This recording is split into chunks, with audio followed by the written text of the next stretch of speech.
السلام علیکم ورحمۃ اللہ وبرکاتہ۔ اعوذ باللہ من الشیطان الرجیم، بسم اللہ الرحمن الرحیم۔ وَلَا تَقُولُوا لِمَن يُقْتَلُ فِي سَبِيلِ اللَّهِ أَمْوَاتٌ بَلْ أَحْيَاءٌ وَلَٰكِن لَّا تَشْعُرُونَ۔ جو اللہ کی راہ میں شہید ہو جائیں ان کو مردہ گمان نہیں کرنا، بلکہ وہ زندہ ہے لیکن آپ شعور نہیں رکھتے۔ جی ناظرین، آج ہم گفتگو جو کرنے جا رہے ہیں وہ یہ ہے کہ جیسا کہ آپ کو اس بات کا علم ہوگا کہ ربیع الاول کا مہینہ ہو، لیکن یہ ایسا سوال ہو سکتا ہے کہ ربیع الاول کے مہینے سے ہٹ کر بھی ایسے سوالات اٹھتے ہوں، دلوں کے اندر یہ بات آتی ہو۔ سوال یہ ہے کہ آیا کہ آمینہ کے لال جناب محمد رسول اللہ صلی اللہ علیہ وآلہ وسلم اپنی قبر مبارک کے اندر زندہ ہیں؟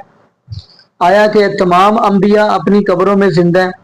اسی والا سے آج ناظرین ہم گفتگو کریں گے، لیکن ناظرین دلیل یہ رکھ کر جواب دینا جی شہید ہیں وہ زندہ ہیں، تو ناظرین لیکن ایک چیز اور بتاتا چلوں، جیسا کہ آپ نے دیکھا ہوگا محفلوں کے اندر ایک ایسا بندہ بھی ہے وہ جو دلیل دیتا ہے، یہی دیتا ہے کہ جی اگر شہید زندہ ہے تو نبی شہید اگر زندہ ہے تو پھر کہاں پہ زندہ ہے، یہ بھی تو پتہ ہونا چاہیے۔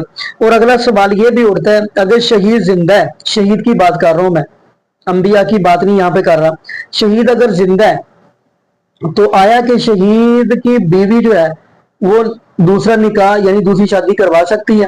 پھر یہ بھی ذہنوں میں سوال اٹھتا ہے۔ تو خیر ناظرین یہ تو ذہنوں کے اندر سوال اٹھتے رہیں گے، لیکن آج ناظرین جو مین ٹاپک ہے، مین بات ہے، آیا کہ نبی پاک صلی اللہ علیہ وآلہ وسلم اپنی قبر مبارک کے اندر زندہ ہیں یا نہیں؟ تو آئیے ناظرین مل کے ہم گفتگو سنیں گے۔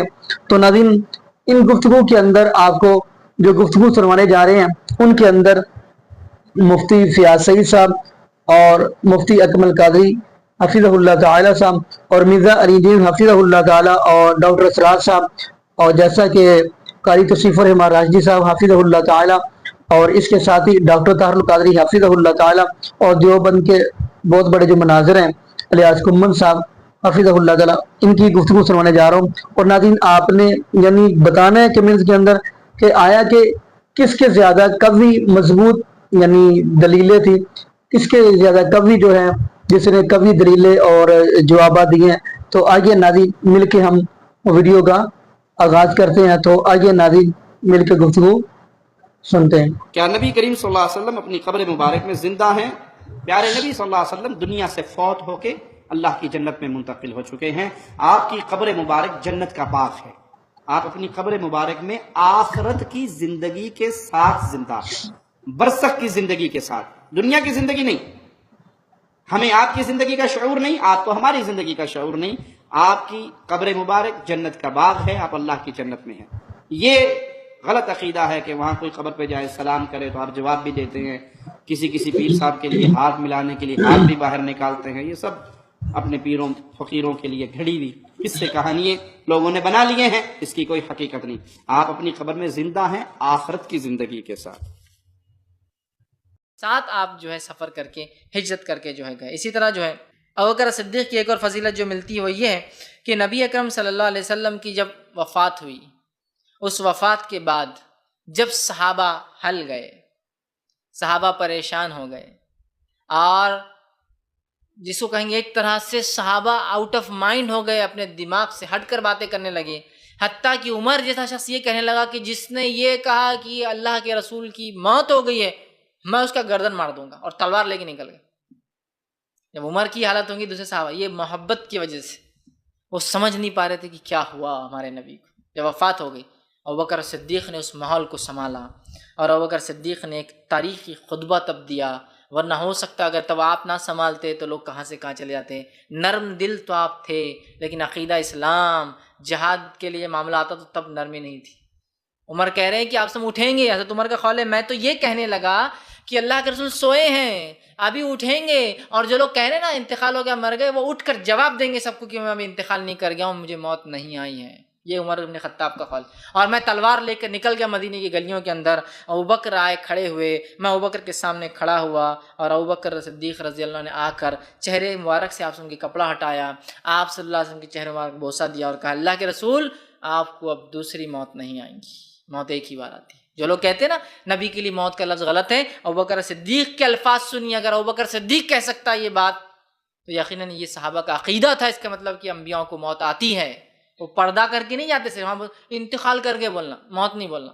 پردہ نشین ہو گئے بولنا. پردہ نشین بول تو میں جیسا ادھر ہوں پردہ ڈال دیا ویسے ادھر جی رہا ہوں, نہیں. ابوبکر صدیق نے اللہ کے رسول صلی اللہ علیہ وسلم آپ کو دو موتیں نہیں آئیں گی, بس ایک ہی بار تکلیف آتی ہے موت کی. اور اس کے بعد آپ کھڑے ہوئے اور خطبہ دیا. خطبہ دینے کے بعد کہا الا من کان یعبد محمدً, میری بات سن لو جو لوگ محمد صلی اللہ علیہ وسلم کی عبادت کرتے تھے. آگے فرمایا فإن محمدً قد مات, تو محمد صلی اللہ علیہ وسلم مر چکے ہیں, موت آ چکی. قد مات, آپ کو موت آ چکی ہے. جو محمد کی عبادت کرتے تھے غور سے سن لیں کہ محمد مر چکے ہیں صلی اللہ علیہ وسلم. ومن کان یعبد اللہ, اور یہ بات سن لے لوگ غور سے جو اللہ کی عبادت کرتے تھے, فإن اللہ حی لا یموت, اللہ زندہ ہے اور اس کو کبھی موت نہیں آتی.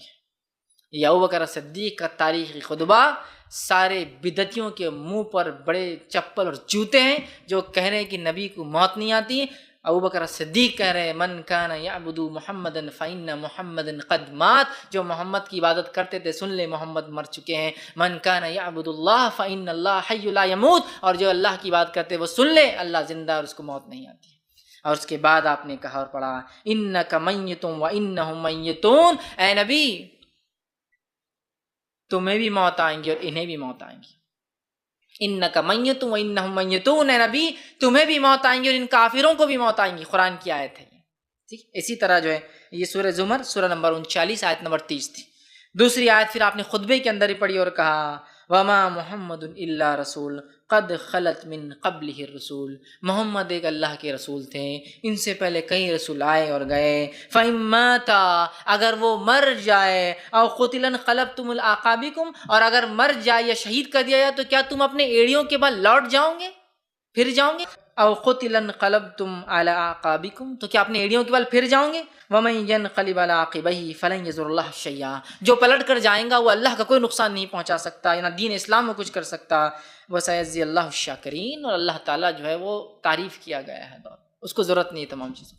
یہ آیت پڑھی اور اس کے بعد جو ہے ابوبکر صدیق کی جب یہ خطبہ آپ نے دیا, عمر بن خطاب خود کہتے ہیں, بخاری کی روایت پر کہتے ہیں, جب ابوبکر نے یہ خطبہ پڑھا تو مجھ پر دہشت طاری ہو گئی, میرے پیر کانپنے لگے اور میرے پیر خود میرا وزن نہ سنبھال سکے, میں زمین پر گر گیا اور مجھے ایسا لگا کہ ابوبکر پر ابھی یہ آیتیں نازل ہوئی ہیں, جبکہ یہ تو قرآن میں پہلے سے تھی. لیکن آج ابوبکر نے جب پڑھا ہماری عقل ٹھکانے آئی کہ نبی اکرم صلی اللہ علیہ وسلم کو بھی موت آ سکتی ہے. یہ آیتیں قرآن کی پہلے آ چکی تھی, لیکن جب ابوبکر نے پڑھا تو میں سمجھ گیا. اور اس کے بعد جو ہے امت مسلمہ جو ہے وہ ایک مضبوط جو ہے ایک قوم بن گئی. ورنہ اگر انتشار ہو جاتا اور کچھ لوگ یہ مانتے نبی نہیں مرے تو کیا اسے انداز لگائے. تو ابوبکر صدیق مضبوط انسان تھے اور آپ نے فوراً جو ہے اس مسئلے کو جو ہے پورا جو ہے حل کر دیا. اسی طرح جو ابوبکر رکھنا چاہیے. یہ کہتی ہیں انبیاء علیہم السلام کی حیات قرآن سے ثابت ہے یا حدیث سے؟ دیکھیں حدیث سے تو صراحتاً ثابت ہے. نبی کریم صلی اللہ علیہ وسلم نے صحابہ کرام علیہم رضوان سے ارشاد فرمایا کہ تمہارا پڑھا ہوا درود پاک میری بارگاہ میں پیش کیا جاتا ہے. کسی نے عرض کیا رسول اللہ صلی اللہ علیہ وسلم آپ کی وفات کے بعد کیا ہوگا؟ آپ نے ارشاد فرمایا کہ انبیاء علیہم السلام اپنی قبور میں زندہ ہیں. اللہ تعالیٰ نے زمین پر نبیوں کے جسموں کا کھانا حرام فرما دیا ہے. انبیاء علیہ السلام اپنی قبور میں زندہ ہیں, انہیں رزق دیا جاتا ہے. یہ سری حدیث موجود ہے, لیکن انبیاء علیہ السلام کی حیات کا شعور ہمیں حاصل نہیں ہے. یقینی سی بات ہے کہ بظاہر ایک نبی کا انتقال ہوتا ہے, وصال ہوتا ہے, ان کا جسد اقدس ہمارے سامنے ہوتا ہے. اب کیسی ان کی زندگی ہے یہ اللہ ہی بہتر جانتا ہے, لیکن بہرحال ان کی زندگی ثابت ہے. قرآن سے اس طریقے سے ثابت ہے کہ شہداء کے بارے میں صریح آیت موجود ہے. اللہ تعالیٰ نے ارشاد فرمایا جو اللہ تعالیٰ کے راستے میں قتل کیے جائیں انہیں مردہ گمان مت کرو, وہ زندہ ہیں لیکن تم ان کا شعور نہیں رکھتے ہو. تو دلالت النص سے ثابت ہوتا ہے، جس کی وضاحت پھر کبھی کر دوں گا، آسان الفاظ میں سمجھ لیں کہ اگر نیچے درجے والوں کے لیے کوئی حکم ثابت ہو جائے تو اوپر درجے والوں کے لیے بدرجہ اولا ثابت ہو جائے گا۔ تو جب شہید کی حیات ثابت ہوئی تو پھر انبیاء علیہ السلام کی حیات بدرجہ اولا ثابت ہو جائے گی۔ جیسے اللہ تعالیٰ نے فرمایا وَلَا تَقُلْ لَهُمَا اف، ماں باپ کو اف بھی مت کہو، تو ماں باپ کو پھر مارنا اور گالی دینا بدرجہ اولا منع ہوگا، کیونکہ وہ اس سے زیادہ درجہ رکھتا ہے۔ آپ کو کہے ماں باپ کو ماں بہن کی گالیاں دے، اور جب آپ کہیں کہ یہ تم گناہ کر رہے ہو، کہے کہ کہاں قرآن میں لکھا ہے وَلَا تَقُلْ لَهُمَا اف لکھا ہے کہ اف مت کہو، میں تو گالی دے رہا ہوں، اف کو ہی کہہ رہا ہوں۔ تو لازم سی بات ہے جب نیچے درجے کے لیے حکم ثابت ہوا کہ اف کہنا منع ہے تو اوپر درجے والوں کے لیے بدرجہ اولا ثابت ہوگا۔ یہی دلالت النص ہوتی ہے کہ کسی آیت کو پڑھنے کے بعد عام اہل لسان بھی بغیر مجتہدانہ صلاحیت رکھے ہوئے بھی، کوئی اجتہاد کی صلاحیت نہیں ہوتی، اس کا انتقال ذہن فوراً کسی اور مسئلے کی طرف چلا جائے، تو یہ جو دوسرا مسئلہ ثابت ہوا کہا جاتا ہے دلالت النص سے ثابت ہو گیا۔ تو دلالت النص سے انبیاء علیہ السلام کے حیات قرآن عظیم سے بھی ثابت ہے۔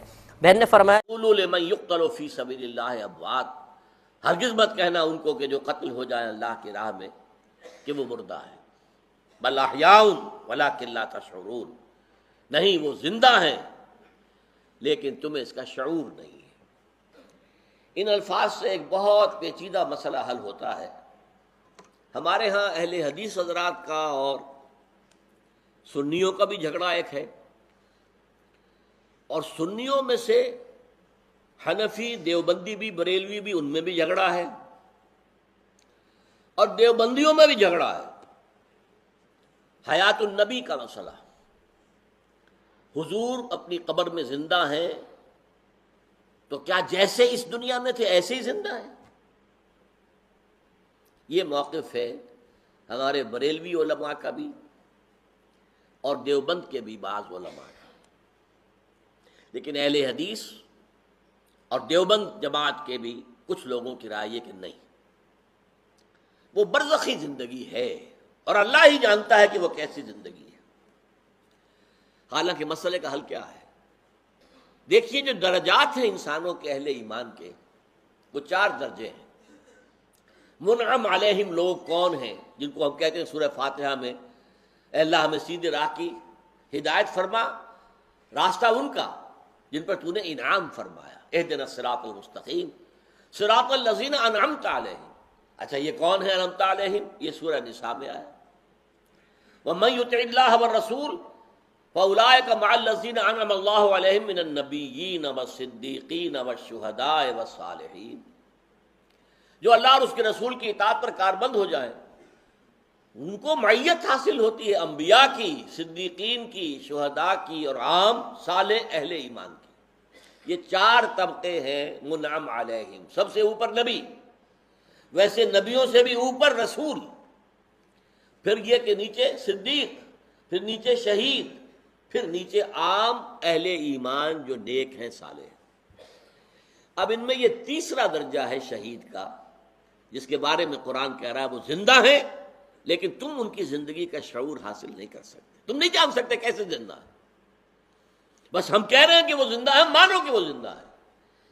باقی اس تفصیل میں جانا کیسے زندہ ہے، کہاں زندہ ہے، کس طور سے زندہ ہے، روٹی کھاتے ہیں، کچھ اعلیٰ ترین جو ہے جنت کی خوراکوں کو پہنچا دی جاتی ہے، یہ سب ساری کیوں فتنے پیدا ہوئے کہ آپ نے ایک ایسی چیز کے اندر دخل دے دیا جو عالم غیب سے متعلق ہے۔ عالم غیب کی وہی بات ہم مانیں گے جو رسول نے بتائی ہو، قرآن میں آئی ہو یا صحیح حدیث میں آئی ہو۔ عالم غیب کی کوئی بات اپنے طور سے اس کے بارے میں مین میخ نکالنا، تفصیلیں بیان کرنا، یہ در حقیقت فتنہ کھولنے کا مترادف۔ جب ہم شہداء کی حیات معنوی جو ہے یا حیات جو ہے اخروی اس کو نہیں جان سکتے کہ کیسی ہے، تو صدیقین تو ان سے بھی بالا تر ہیں، انبیاء ان سے بھی بالا تر ہیں، رسول ان سے بھی بالا تر ہیں، اور تمام رسولوں کے سردار محمد صلی اللہ علیہ وسلم۔ انہیں اللہ نے کیسی زندگی دی ہے، اعلیٰ ترین زندگی دی ہے، ہم کہتے ہیں یقیناً، لیکن کیسی؟ آپ اس دنیا کی زندگی کو بہت اعلیٰ سمجھتے ہیں، یہ تو کچھ بھی نہیں، ادنا زندگی جو زندگی انہیں ہے اس کا ہم تصور نہیں کر سکتے، شہیدوں کی زندگی کا تصور نہیں کر سکتے، صدیقین سے اس سے بھی اوپر ہیں، انبیاء ان سے اوپر ہیں، رسول ان سے اوپر ہیں، اور سید المرسلین۔ صاحب جو یہ حیات النبی کا عقیدہ ہے نا، اس بارے میں ذرا اچھی طرح بتائیں. حیاتی جو کہتے ہیں وہ کیا ہے, مماتی جو کہتے ہیں وہ کیا ہے؟ حیاتی جو ہے نا, یہ کچھ بات انہوں نے بڑھا دی کہ نبی علیہ الصلوۃ والسلام بالکل اسی حالت پر ہیں جس طرح وہ پہلے تھے, صرف ایسے جیسے اعتکاف والا اپنے اندر بند پردے میں, اسی طرح نبی علیہ السلام اپنی قبر حضرت میں ہیں جسم سمیت, اسی طرح اٹھتے بیٹھتے نمازیں, یہ کہتے ہیں. اچھا, مماتیوں میں سے بھی کچھ لوگ حد سے بڑھ گیا کہ سرے سے کام ختم ہے, کچھ نہیں. اب یہ بھی بات غلط ہے, بات درمیان میں ہے کہ نبی علیہ السلام تو بہت عظیم ہے نا. کافر اور غیر مسلم جو ہے ان کے بارے میں اگر ہم سمجھیں کہ مرنے کے بعد قصہ ختم ہے تو یہ بھی دین کے خلاف بات ہے. ہاں جی, ان کے ارواح تو باقی ہیں جی جی, اور ان کو عذاب و ثواب ہوتا ہے, خوشی بھی محسوس کرتے ہیں. اللہ تعالیٰ جہنم کے بارے میں کہتا ہے نا, فرعون اس کے ساتھیوں النار یعرضون علیہا غدوا وعشیا, کہ صبح و شام وہ جہنم کے آگے سے گزارے جاتے ہیں. و یوم القیامت, اس دن وہ کہا جائے کہ داخل ہو جاؤ اشد العذاب, اس دن تو سچ مجھ اندر ہی چلے جائیں گے. اب دکھایا جاتا ہے صبح و شام, اس لیے یہ عذاب و ثواب قبر ہیں ہی. کچھ لوگ تو ہوتا نا, مگر وہ نہ تو اس دنیا کی زندگی کی طرح کہ جسم اس کے ساتھ ہے, جسم میں تو روحیں اسی وقت داخل ہوں گی جب قیامت آئے گی, دوبارہ روحیں لوٹا دی جائیں گی, اٹھ کر لوگ کھڑے ہو جائیں گے. تو اس لیے یہ کہا جائے نا کہ انبیاء علیہ السلام کے اجساد جو ہیں وہ حدیث پاک فرمایا کہ اللہ نے وہ زمین پر حرام کر دی, ان کو کھاتی نہیں. کئی شہیدوں کی بھی لاشیں 40 سال بعد نکالی گئی, شہداء احد کی, کیونکہ نہر امیر معاویہ سے نکالی تو راستے میں آتی تھی, انہوں نے کہا جس جس کی قبر ہے راستے سے ہٹا لے, تو نکالے تو کفن بھی اسی طرح سے. تو اس لیے لاش محفوظ ہے یہ ماننا. دوسرا جو ہے نا کہ روحیں ان کی باقی ہیں, ان کو درود و سلام پہنچتا ہے. اس حد تک تو حیات النبی بالکل ٹھیک ہے. اور بے ایمان لوگ بھی ہیں, ان کو عذاب ہو رہا, وہ مصیبت میں مبتلا. تو روح یعنی کہ آپ صلی اللہ علیہ وسلم کی روح اور جسم دونوں روض رسول قبر کے اندر موجود ہے؟ اور نہیں, آگے ڈیٹیل کی ضرورت نہیں, بس یہ کہ روح جو ہے نا وہ سلامت ہے, اس کے ہوش و حواس ادراک بالکل ٹھیک ہے. اللہ کے فرشتے جو ہم سلام کہتے ہیں وہ آپ تک پہنچاتے ہیں. آپ نے کہا میں اس کا جواب بھی دوں گا قیامت تک جو مجھ پر سلام کہے گا. جتنا فرمایا ٹھیک. جسم ویسے محفوظ ہے, مگر ان میں کہنا کہ جسم میں جان ہے اور اٹھ کر بیٹھتے ہیں, یہ نہیں. روحیں جو ہے نا ٹھیک ہے. اب روح بذات خود جب ہم سمجھیں کہ وہ بس کوئی پتہ نہیں کیا چیز ہے, گیس ایسی نہیں. روح ہر انسان کی جو علماء نے تحقیق کی نا, لوگوں نے مشاہدہ کیا, قریشی صاحب کی میری روح بالکل اس کا یہی سراپا, یہی حلیہ ہوگا. وہ ملیں گی نا روحیں پہچاننے میں, ذرا تو وہ ایک اندر چھپی ہوئی کاپی جو بالکل نور کا پتلا ہے, مگر شکل صورت اس کی بالکل داڑھی ہاتھ پاؤں بالکل اسی طرح کے ہیں, وہ اندر ہے. جس میں سے یہ پنجرے میں سے ہونا آزاد ہو جاتا پرندہ, ہوتی بالکل اس کی شکل صورت وہی ہے, سنتا ہے, ہوش حواس ہوتے ہیں. اچھا, یہ جو عقیدہ ہے, یہ صحیح عقیدہ اس حیات النبی کے بارے میں رکھنا یہ کتنا ضروری ہے؟ نہیں, ضروری کوئی ضروری. اگر یہ مانتا نا آدمی کے فوت ہونے کے بعد روحیں باقی ہیں, ان کو عذاب و ثواب ہوتا, بس اتنا کافی ہے. لمبی ڈیٹیلیں اگر تم نہیں مانتا, یعنی اگر کسی غلط عقیدہ ہے بھی تو وہ قابل کافی ہے, یہ کوئی بات نہیں کہ وہ اسلام سے خارج ہے. اچھا, ویسے اس کا تعلق کیا علم کلام سے ہے یا کیا ہے؟ نہیں, علم کلام سے نہیں, یہ قرآن پاک ساری چیزیں بتاتا. رسول اللہ نے بتایا نا کہ مرنے کے بعد جو نا ادراک تو ہوتا. اچھا, اگر ہم شہید کو مردہ نہیں کہہ سکتے تو آپ علیہ السلام کو مردہ کہنا ٹھیک ہے, تو کون نبی علیہ السلام کو مردہ کہتا ہے؟ آج تک کسی نے نہیں کہا. ہم یہ کہتے ہیں نبی علیہ السلام دنیا سے تشریف لے گئے ہیں, آپ کو موت آ گئی ہے, اور یہ تو قرآن میں لکھا ہے انک میت وانہم میتون, اے نبی تمہیں بھی مرنا ہے اور ان کو بھی مرنا ہے. ادھر تو پھر یہ لوگ کہتے ہیں نہیں اللہ کہہ سکتا ہے بندہ نہیں کہہ سکتا. ہم کہتے ہیں رکو ذرا, صبر کرو. بخاری میں کم از کم 4 جگہ پہ حدیث ہے, حضرت ابوبکر نے رسول اللہ کی میت پہ جب خطبہ دیا تو حمد و صلات کے بعد پہلا جملہ یہ بولا, کیا بولا؟ من کانا یعبد محمدا فإن محمدا قد مات. ہاں آؤ نا گوڑیا تھلے تسی. اب مجھے بتائیں کیا حضرت ابوبکر اللہ ہے؟ کیا وہ پیغمبر ہیں؟ نہیں, امتی ہیں. کیا ایک امتی کو حق حاصل ہے کہ وہ اپنے نبی کی میت کے اوپر ان کے بارے میں یہ بات کر رہا ہے؟ جی آج 295C لگے گی, اس زمانے میں 295C نہیں ہوتی تھی. جو کوئی محمد کی عبادت کرتا تھا جان لے کہ محمد مر چکے. فَإِنَّ مُحَمَّدًا قَدْ مَاتَ. وصال شریف نہیں فرمایا, وفات شریف نہیں فرمایا، حالانکہ دونوں عربی کے لفظ ہیں. پردہ شریف یہ اردو کا لفظ ہے، یہ نہیں فرمایا. وَمَنْ كَانَ يَعْبُدُ اللَّهَ فَإِنَّ اللَّهَ حَيٌّ لَا يَمُوتُ، اور جو اللہ کی عبادت کرتا ہے وہ جان لے کہ اللہ زندہ ہے، اسے کبھی موت نہیں آئے. مجھے بتائیں صحابہ میں کوئی حضور کی عبادت کرتا تھا؟ جملہ ہی فرضی، تاکہ آپ کے عقیدوں کی تطہیر ہو. کیونکہ اس انسانیت نے وہ وقت بھی دیکھا ہے کہ امام الموحدین عیسیٰ ابن مریم کے نام پہ سب سے بڑا شرک انسانیت میں ہو رہا ہے. اتنا بڑا شرک بت پرستی کے نام پہ نہیں ہوا جتنا ایک پیغمبر کے نام پہ ہوا ہے. آج بھی 2.25 ارب عیسائی یا ان جیزس کرائسٹ کو گاڈ کلیم کر رہے ہیں یا گاڈ کا بچہ کلیم کر رہے ہیں. اور بخاری کی حدیث دیکھنا، میری شان کو اس طرح بلند نہ کرنا جس طرح عیسیٰ ابن مریم کو لوگوں نے بڑھا دیا. میں اللہ کا بندہ اور اس کا رسول ہوں، مجھے اللہ کا بندہ اور اس کا رسول ہی کہنا. محمدن عبدہ ورسولہ، اللہم صلی علی محمد وعلی آل محمد. محمد رسول اللہ کی یہ کامیابی ہے صلی اللہ علیہ وآلہ وسلم کہ ان کی میت کے اوپر ان کی تربیت یافتہ لوگ محفل درود نہیں کر رہے، بلکہ کہہ رہے ہیں کہ جو محمد کی عبادت کرتا تھا جان لے محمد مر چکے.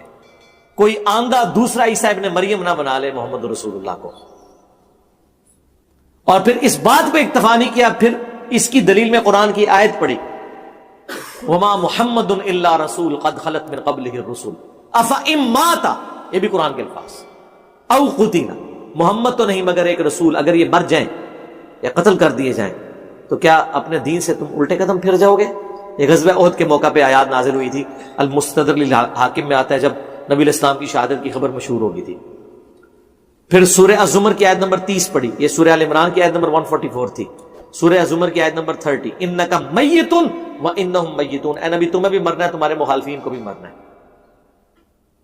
حاکم میں تو ایک تیسری آیت کا بھی ذکر ہے، بخاری میں تو 2 آیتوں کا. حاکم میں آیا کہ سورۃ الانبیاء کے سٹارٹ میں جو آیت آتی ہے نا کہ ہم نے کوئی نبی ایسا نہیں بنایا کہ جو کھانا کھانے کا محتاج نہ ہو، اور نہ ان کے جسم ایسے بنائے تھے کہ ہمیشہ دنیا میں رہے.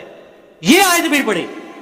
ہائے ہائے ہائے، میت رسول اللہ کی ہے صلی اللہ علیہ وآلہ وسلم، بیان توحید ہو رہی ہے.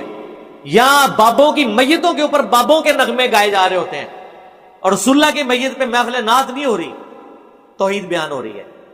تو آپ سمجھ لیں پھر ہم کیوں نہ کہیں کہ کتابوں کا دین اور ہے، بابوں کا دین اور. میرے پاس عید کے دن ایک میرے مرید اور میرے شاگرد مولانا آئے، ساتھ ان کے 2 طالب علم بھی آئے. میرے علم میں نہیں تھا یہ میرے ہیں یہ میرے نہیں ہیں، میرے کے ساتھ آئے تھے، میں نے ان کو بھی میرے سمجھ لیا. انہوں نے کہا جی ہم نے سوال کرنا ہے. میں نے کہا جی بتائیں. کہا جی آپ کہتے ہو انبیاء قبروں میں زندہ ہیں، دلیل اس لیے کہ شہید زندہ ہیں. شہید زندہ ہے تو شہید کو تو عزت نبوت کی وجہ سے مل رہی ہے، نبی زندہ کیوں نہیں ہے؟ آپ دلیل پیش کرتے ہو وَلَا تَحْسَبَنَّ الَّذِينَ قُتِلُوا فِي سَبِيلِ اللَّهِ أَمْوَاتًا بَلْ أَحْيَاءٌ عِندَ رَبِّهِمْ. اور یہ دلیل تمہاری نہیں ہے، یہ دلیل ہماری ہے. کیوں؟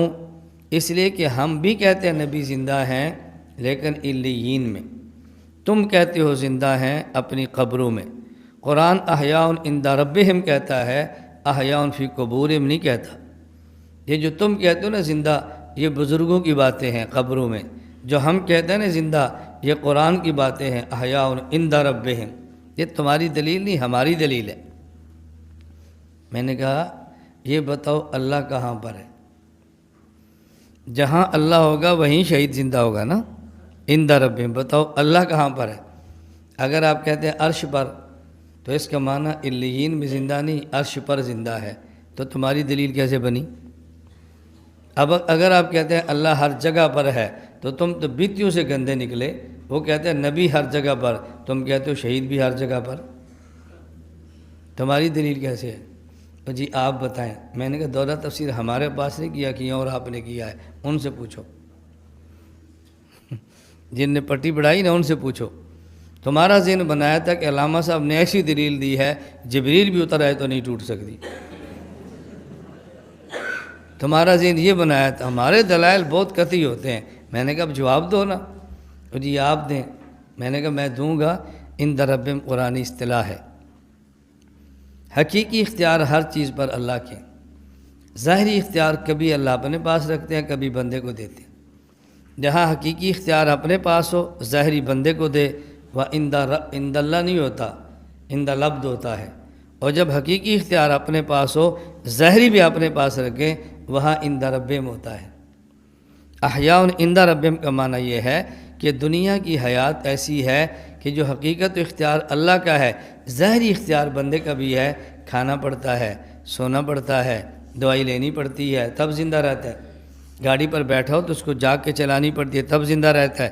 لیکن موت کے بعد جو اختیار شہید کی حیات ہوگی، اس میں بندے کا کوئی اختیار ہی نہیں ہے، خالص اللہ کا ہے، اس لیے کہتا ہے عند ربہم۔ دنیا میں رزق ملتا ہے لیکن بندے کو محنت کرنی پڑتی ہے، اور موت کے بعد کو جو رزق ہے اس میں بندے کی اختیار محنت کو کوئی دخل نہیں ہے، اس لیے کہتے ہیں عند ربہم یرزقون۔ عندہ کا تعلق احیاء سے جوڑیں گے تو الگ دلیل ہے، تقریر ہے، اور یرزقون سے جوڑیں گے تو الگ تقریر ہے۔ میں نے کہا یہ کہتے ہیں عند ربہم۔ ابو جان کہاں ہیں؟ لاہور گئے ہیں۔ دادا ابو کہاں ہیں؟ اللہ میاں کے پاس ہیں، وہ تو اس قبرستان میں۔ کیا مطلب؟ اللہ میاں قبرستان میں، لاہور نہیں ہے؟ اس کا مطلب ابو جان کہاں ہیں؟ لاہور گئے ہیں، مرضی سے گئے ہیں، مرضی سے آئیں گے۔ دادا ابو کہاں ہیں؟ اللہ میاں کے پاس، یعنی نہ مرضی سے گئے ہیں نہ مرضی سے آئے ہیں، اسے کہتے ہیں عندہ، اسے کہتے ہیں عندہ۔ میں نے کہا اور بس اتنی تفسیر تم نے جی ناظرین، آپ نے یہ ویڈیو ملاحظہ فرمائی۔ ناظرین پہلے نمبر پہ جو شروع میں بات کی ہے اس کی دلیل دیتے چلے کہ شہید زندہ ہے، تو کہاں پہ زندہ ہے؟ کیا شہید کی بیوی، شہید کی بات کر رہا ہوں، شادی کروا سکتی ہے؟ جی ناظرین بالکل کروا سکتی ہے، کیونکہ شہید زندہ ہے تو عالم برزخ کے اندر، کیونکہ 4 عالم ہے۔ ایک ہے عالم ارواح، جہاں پہ اللہ رب العالمین نے ہمیں جمع فرما کر فرمایا تھا الست بربکم، کیا میں آپ کا رب ہوں یا نہیں؟ تو ہم سب وہاں پہ کیا کہے ہیں؟ قالوا بلا، ہاں ہاں اللہ تو ہی ہمارا رب ہے۔ عالم ارواح کے بعد ہے عالم بطن، یعنی ماں کا پیٹ جو ہوتا ہے، پھر اس کے بعد عالم دنیا ہے، اس کے بعد ہے عالم برزخ۔ تو ناظرین شہید زندہ ہے عالم برزخ کے اندر۔ اب ناظرین اگلی بات ہم کرتے چلے۔ ناظرین جیسے آپ دیکھیں گے کہ دیوبند مکتبہ فکر کے اندر دیکھیں، کچھ عالم دین ہے یعنی ان کا عقیدہ حیات کا ہے، اور کچھ ہے ان کا عقیدہ ممات کا ہے۔ تو خیر ناظرین، آپ کو بلکہ بیچ علماء کے اندر آپ نے ایسا بھی یعنی عالم دین سنا ہوگا جس نے حضرت ابو بکر صدیق رضی اللہ کو تعالی عنہ کو خطبہ پڑھ کر آپ کو سنایا ہوگا، من کان یعبد محمدا فإن محمدا قد مات ومن کان یعبد اللہ فإن اللہ حی لا یموت۔ آگے یہ والی حضرت ابو صدیق رضی اللہ تعالی نے آیت پڑھی، وما محمد الا رسول قد خلت من قبلہ الرسل افإن مات او قتل انقلبتم علی اعقابکم وَمِمَّن يَنْقَلِبُ عَلَىٰ عَقِبَيْهِ فَلَن يَضُرَّ اللَّهَ شَيْئًا وَسَيَجْزِي اللَّهُ الشَّاكِرِينَ۔ تو ناظرین ایک میں حدیث آپ کو اور بھی سناتا چلوں، یہ حدیث ہے صحیح البخاری کی، اور حدیث کا نمبر ہے 4462 یعنی 4462۔ تو آئیے ناظرین وہ حدیث کیا ہے، حدیث ہم پڑھتے ہیں۔ نبی پاک صلی اللہ علیہ وسلم کے صحابی حضرت انس رضی اللہ کو تعالی عنہ فرماتے ہیں، قال لما ثقل النبی صلی اللہ علیہ وسلم جعل یتغشاہ فقالت فاطمۃ علیہ السلام وکرب ابا فقال لها لیس علی ابیک کرب بعد اليوم فلما مات قالت یا ابتا اجاب ربا دعا یا ابتا من جنت الفردوس مأوا یا ابتا الى جبریل ننآ فلما دفن قالت فاطمۃ علیہ السلام یا انس اطابت انفسکم ان تحسوا علی رسول اللہ صلی اللہ علیہ وسلم التراب۔ ناظرین اب اس حدیث کا ہم ترجمہ دیکھتے ہیں۔ حدیث ہے صحیح البخاری کی اور نمبر ہے 4462 یعنی 4462۔ نبی پاک صلی اللہ علیہ وسلم کی جب طبیعت زیادہ خراب ہوئی تو نبی پاک صلی اللہ علیہ وسلم کی بیٹی حضرت فاطمہ رضی اللہ کو تعالی عنہا فرمانے لگی کہ آج میرے ابا جی کو کتنی بے چینی ہے۔ تو نبی پاک صلی اللہ علیہ وسلم فرمایا کہ آج کے بعد یہ پریشانی، یہ بے چینی ختم ہو جائے گی۔ اس کے بعد نبی پاک صلی اللہ علیہ وسلم نے رب العالمین کے ساتھ ملاقات کر لی، تو نبی پاک صلی اللہ علیہ وسلم کی بیٹی حضرت فاطمہ رضی اللہ کو تعالی عنہ فرمانے لگی، ابا جان آپ اپنے رب کے پاس اپنے رب کے بلاوے پر چلے گئے ہیں اور آپ نے جنت الفردوس کے اندر یعنی ڈیرا لگا لیا ہے، جنت الفردوس کے اندر آپ چلے گئے ہیں. تو نبی پاک صلی اللہ علیہ وسلم کی بیٹی حضرت فاطمہ رضی اللہ تعالی عنہ فرمانے لگی ابا جی جب جبریل السلام آئیں گے تو ہم ان کو آپ کی وفات کی خبر سنا دیں گے. یعنی مطلب کیا ہے کہ حضرت فاطمہ رضی اللہ تعالی عنہ فرماتی ہیں کہ ہم جبریل السلام سے کہہ دیں گے اب نہ آیا کر. جن کے پاس آتے تھے وہ نبی پاک صلی اللہ علیہ وسلم نے رب العالمین کے ساتھ ملاقات کر لیا. اگلے جو الفاظ ہیں وہ یہ ہیں، حضرت فاطمہ رضی اللہ تعالی عنہ فرماتی ہیں قالت فاطمہ علیہ السلام یا انس اطابت انفسکم ان تحسوا علی رسول اللہ صلی اللہ علیہ وسلم التراب. نبی پاک صلی اللہ علیہ وسلم کی بیٹی حضرت فاطمہ رضی اللہ تعالی عنہ پیارے انس رضی اللہ کو تعالیٰ سے فرمانے لگی اے انس آپ کا کیسے دل کر پڑا کہ آپ نے میرے ابو کے یعنی اوپر مٹی ڈال دی. یہی حدیث کے الفاظ ہے، یعنی آپ کیسے آمادہ ہو گئے. تو ناظرین یہ حدیث ہے 4462 نمبر حدیث ہے. باقی ناظرین یہاں پہ ہم یہی دعا کرتے ہیں اللہ پاک ہمیں نبی پاک صلی اللہ علیہ وآلہ وسلم کی شریعت کے مطابق زندگی گزارنے کی فکر دے. تو ناظرین اگر قرآن دیکھیں گے تو ان کے قرآن پاک کے اندر بھی اللہ رب العالمین نے فرمایا انک میت و انہم میتون. اگر آپ پہلا سپارہ دیکھیں گے تو نبی یعقوب علیہ السلام کے یعنی جب نبی یعقوب علیہ السلام کا آخری وقت ہے تو اللہ رب العالمین کا قرآن کہہ رہا ہے اذ حضر یعقوب الموت اذ قال لبنیہ ما تعبدون قالوا نعبد الہک. باقی ناظرین یہاں پہ ہم دعا کرتے ہیں اللہ پاک ہمیں نبی پاک صلی اللہ علیہ وسلم کی شریعت کے مطابق زندگی گزارنے کی فکر دے اور اللہ پاک ہمیں 5 وقت کا پکا اور سچا نمازی بنا دے. تو جتنے بھی بے اولاد جوڑے ہیں اللہ پاک سب کو نیک نورینہ صحت تندرستی والی ایمان والی لمبی زندگی والی اولاد عطا فرما دے. جزاکم اللہ خیرہ احسن الجزاء. السلام علیکم ورحمۃ اللہ وبرکاتہ.